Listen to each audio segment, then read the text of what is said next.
Hi, I'm Susan Winter. You know, there are times in the dating process where we can have a bunch of bad dates, weird relationships, confusing relationships, unfulfilling relationships, crazy people, drama queens, men who can't commit. And if you go through enough of these, you can start to think there's something very wrong with you. I want to turn this around a little bit and explain to you how actually this process of having some bad dates can be very effective in helping you find your best match. You see, all of these things are purposeful in dating. Dating is trial and error. And guess who is actually being educated? It's you. Think of it. You start the dating process. You're young, you're a teenager. You don't know what you want.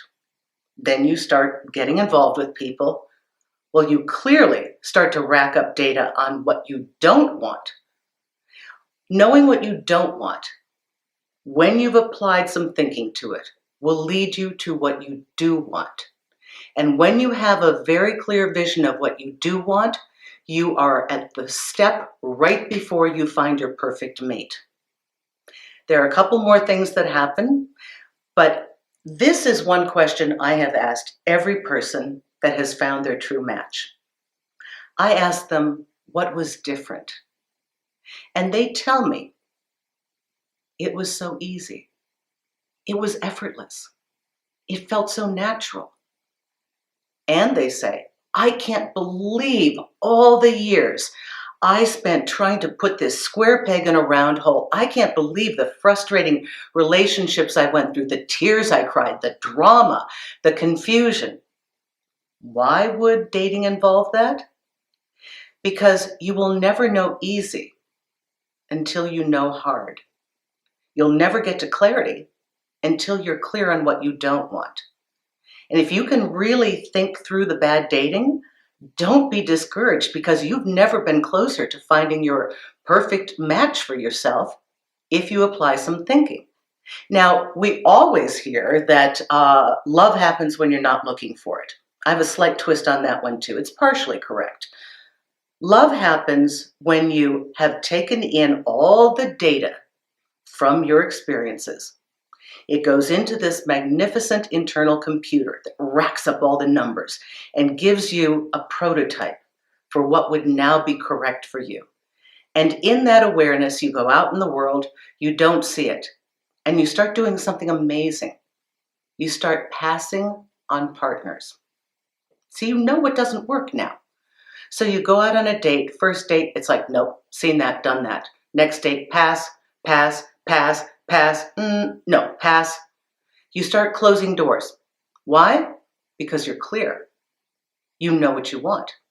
Then there's this incredible moment that most people find where they just stop. They kind of give up. They don't give up wanting what they want, but they just start living their life. They're like, I still want love. I'm going to put it over here.